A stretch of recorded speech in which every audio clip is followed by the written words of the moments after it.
Hello friends, स्वागत है आपका मेरे YouTube channel study with Shri 2010 पर। फ्रेंड्स, आज हम कक्षा 5 की प्रकृति कार्य पुस्तिका के पाठ 12 जिसका नाम है आपदाएं और उनसे बचाव की कार्य पुस्तिका को फिल करेंगे, जिसमें कि हमारा यह दूसरा भाग है। इस भाग में हम इस पाठ से संबंधित बची हुई पूरी कार्य पुस्तिका को कंप्लीट करेंगे। तो चलिए फ्रेंड्स, स्टार्ट करते हैं आज का अपना वीडियो। पहला प्रश्न है, क्या प्रतिदिन आने वाली हवाओं को तूफान कहा जा सकता है? कारण सहित लिखिए।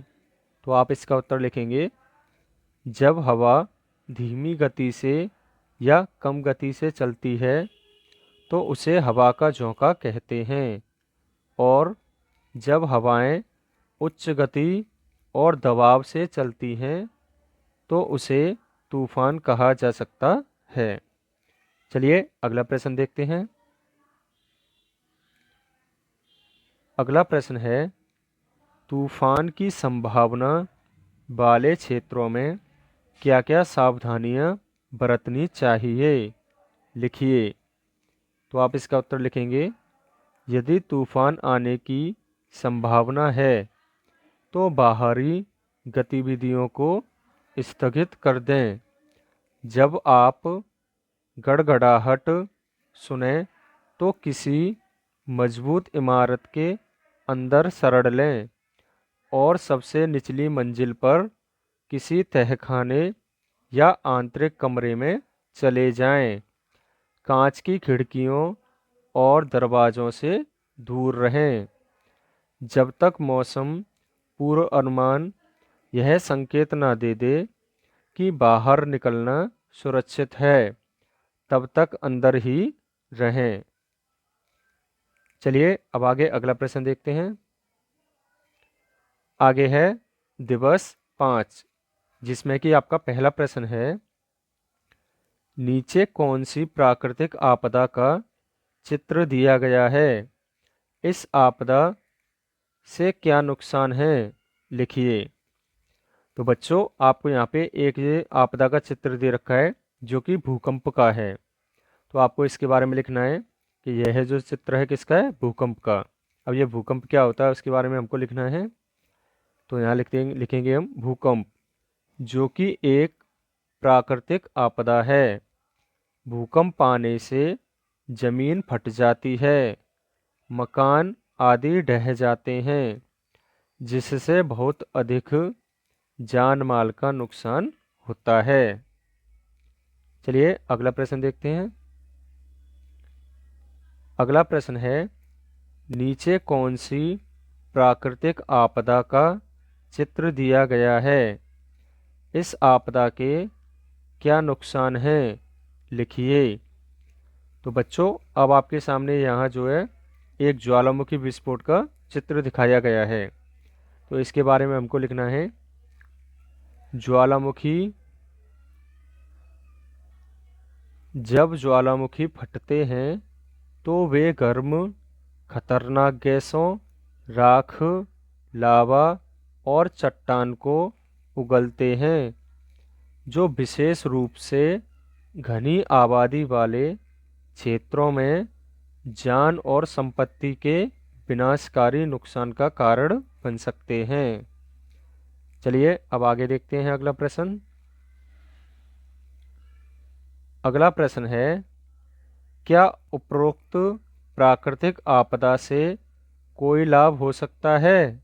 लिखिए। तो बच्चों, अभी हमने जो पढ़ा था ज्वालामुखी, ये जो आपदा होती है, क्या इससे भी हमको कोई लाभ हो सकता है? तो उसके बारे में हमको यहाँ पे लिखना है, जैसा कि मैंने यहाँ पे लिखा हुआ है। तो आप लिखेंगे, हाँ, जब लावा ठंडा हो जाता है तो वह काली मिट्टी का निर्माण करता है, जो जो कि कपास की खेती के लिए बहुत उपयोगी मिट्टी होती है। आगे अगला प्रश्न है, लता के घर में खाना बनाते समय रसोई घर में आग लग जाती है, तो लिखिए। तो इसमें आपका पहला प्रश्न है, यह किस प्रकार की आपदा है, प्राकृतिक या मानव निर्मित। तो आप इसको लिखेंगे, यह आपकी मानव निर्मित आपदा है। अगला है, घर में आग से बचने के लिए क्या करना चाहिए। तो पहले तो अपने आप बुझाने की कोशिश करनी चाहिए, या फिर आप 101 नंबर डायल करके फायर हेल्पलाइन नंबर पर कॉल करके सहायता मंगा सकते हैं। आगे है, घर में आग लगने पर क्या नहीं करना चाहिए। तो बच्चों, जब भी घर में आग लगे तो आपको जो है उस घर के अंदर नहीं जाना चाहिए जहाँ पर आग लगी हो। चलिए आगे देखते हैं। अगला प्रश्न है, जंगल में आग लगने से किस किस को क्या क्या नुकसान होता है, लिखिए।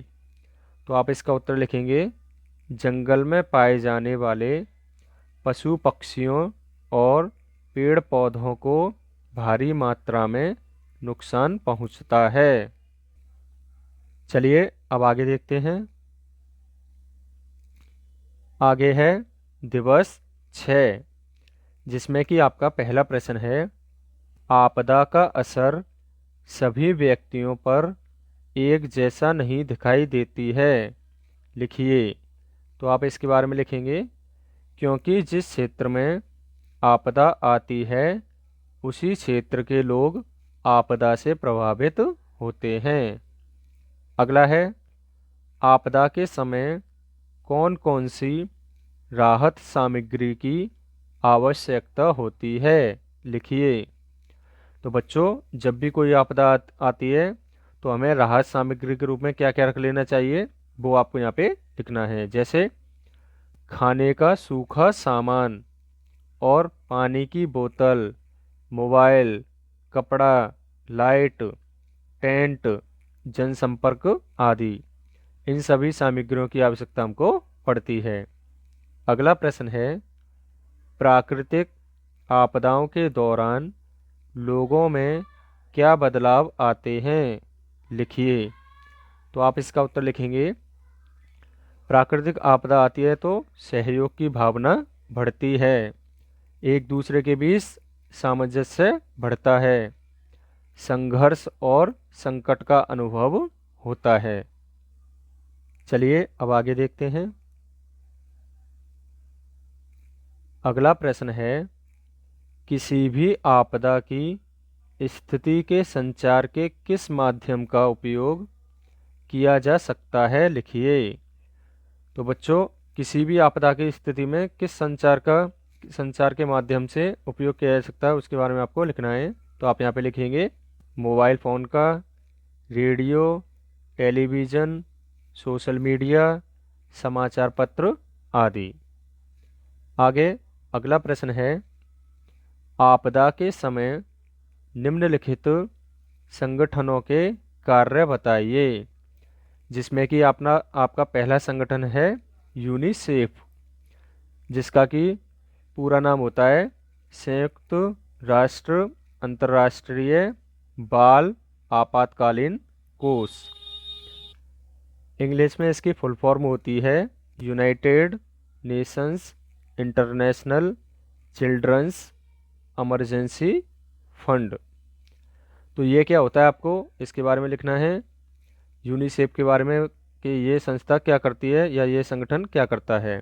तो हमने यहाँ पे लिखा हुआ है, आप भी यहाँ से देख के लिख सकते हैं। जैसे कि इसके मुख्य कार्यों में आपातकालीन राहत प्रदान करना, बाल्य स्वास्थ्य और शिक्षा में सुधार करना, पोषण और स्वच्छता कार्यक्रमों का समर्थन करना, बच्चों के अधिकारी की वकालत करना और लैंगिक समानता की दिशा में काम करना शामिल है।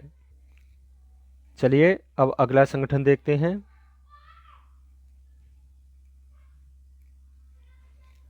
अगला है WHO, जिसका कि हिंदी में पूरा नाम होता है विश्व स्वास्थ्य संगठन। इंग्लिश में इसकी फुल फॉर्म है वर्ल्ड हेल्थ ऑर्गेनाइजेशन। अब इसके क्या क्या कार्य होते हैं इस संगठन के, उसके बारे में हमने यहाँ पे लिखा है। चलिए देखते हैं। विश्व स्वास्थ्य संगठन, जिसे हम WHO कहते हैं, संयुक्त राष्ट्र की एक एजेंसी है जो वैश्विक स्वास्थ्य और सुरक्षा के लिए काम करती है। इसका मकसद 1 अरब से ज़्यादा लोगों को बेहतर स्वास्थ्य और खुशहाली देना, विश्व में कुपोषण की समस्या से ग्रस्त देशों में उचित पोषण उपलब्ध कराना और स्वास्थ्य संबंधी आपात स्थितियों से बचाना है। आगे नेक्स्ट है आपकी संगठन रेड क्रॉस। अब ये रेड क्रॉस क्या होता है उसके बारे में हमने यहाँ पे लिखा है। चलिए देखते हैं। रेड क्रॉस एक मानवीय संगठन है जिसका कार्य युद्ध और आंतरिक हिंसा के पीड़ितों की मदद करना, युद्ध के दौरान मैदान में घायलों और बीमारों की देखभाल करना, आपदाओं और महामारियों में पीड़ितों की मदद करना, अंतर्राष्ट्रीय मानवीय कानून को बढ़ावा देना, मानव जीवन और स्वास्थ्य को सुरक्षित करना है।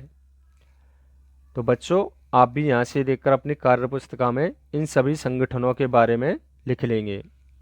तो बच्चों, यहीं पर हमारा आज का वीडियो समाप्त होता है। यदि आपको मेरा वीडियो अच्छा लगा हो तो प्लीज़ वीडियो को लाइक करें, चैनल को सब्सक्राइब करें और वीडियो को अपने दोस्तों के साथ अवश्य शेयर करें। तो चलिए फ्रेंड्स, मिलते हैं अपनी नेक्स्ट वीडियो में। तब तक के लिए अपना ख्याल रखें। जय हिंद, जय भारत।